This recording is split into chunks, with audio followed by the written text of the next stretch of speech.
রাসূল জনগণের সামনে দাঁড়িয়ে বক্তব্য দিতেন।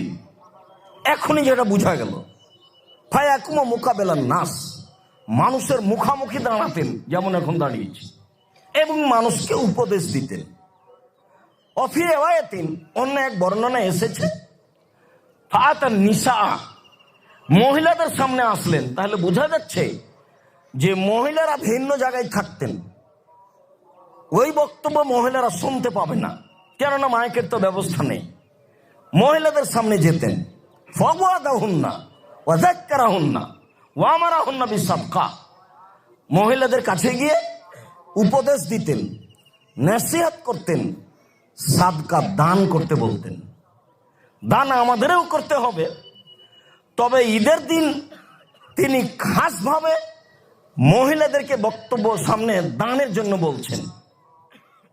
বর্ণনাকারী আব্দুল্লাহ ইবনে ওমর বলছেন, রাইতু হুন্না, আমি মহিলাদের দেখলাম, ইহুবিনা ইলা আযানিহিন্না ওয়া হুলুকিহিন্না, দেখছি মহিলারা তাদের হাত কানের দিকে নিয়ে যাচ্ছে, কানের, গলার, নাকের যা গয়না আছে, কানের গয়না, নাকের গয়না, গলার গয়না সব খুলে ইয়াদফানা ইলা বেলাল, বেলালের দিকে সব ছুঁড়ে ছুঁড়ে দিচ্ছেন। বেলাল সেগুলো নিয়ে রাসূল সাল্লাল্লাহু আলাইহি ওয়াসাল্লাম চলে গেলেন, বেলাল রাদিয়াল্লাহু তাআলা আনহু চলে গেছেন।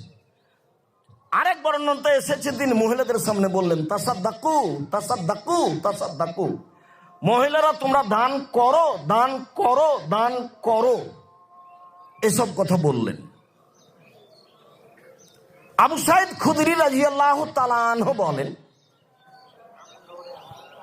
খারাজা রাসূলুল্লাহ সাল্লাল্লাহু আলাইহি সাল্লাম ইয়াউমা ফিতরিন ওয়া আযহা ইলাল মুসাল্লা, আল্লাহর নবী ঈদুল ফিতর এবং ঈদুল আজহায় ঈদের মাঠে গেলেন। ফামাররা আলা নিসায়ে, তারপর এক সময় মহিলাদের সামনে দিয়ে গেলেন। মহিলাদের সামনে গিয়ে বললেন, ইয়া মাশারান নিসা তাসাদ্দাকনা উরিতুকুন্না আকসার আহলিন নার, মহিলারা শোনো, তোমরা দান করো, আমি দেখছি জাহান্নামের অধিকাংশ মানুষই নারী। মহিলারা তোমরা দান করো, আমি দেখছি জাহান্নামের অধিকাংশ মানুষই নারী। মহিলারা তোমরা দান করো, আমি দেখছি জাহান্নামের অধিকাংশ মানুষই নারী।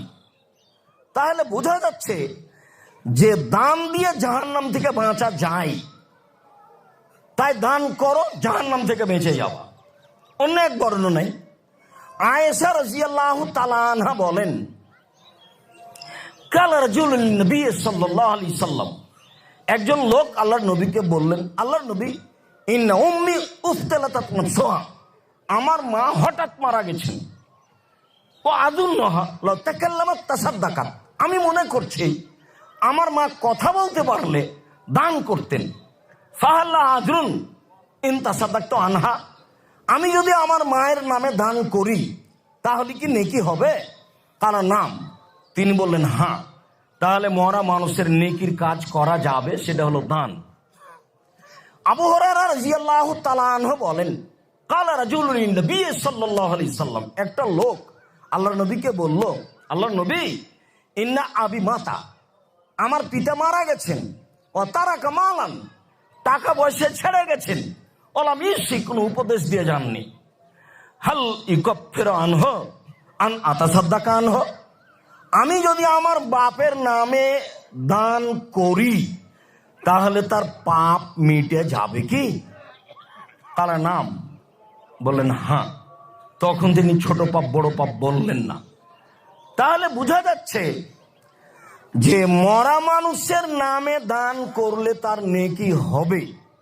বোঝা যাচ্ছে যে মরা মানুষের নামে দান করলে এই দান তার পাপকে মিটিয়ে দিবে। হাদিস বুখারী মুসলিম। উকবা ইবনে আমির রাদিয়াল্লাহু তাআলা আনহু বলেন, রাসূল সাল্লাল্লাহু আলাইহি সাল্লাম বলেছেন, ইন্না সাদকাতা তুতফিউ হারাল কবুরে, নিশ্চয় দান কবরের শাস্তিকে বন্ধ করে দেয়।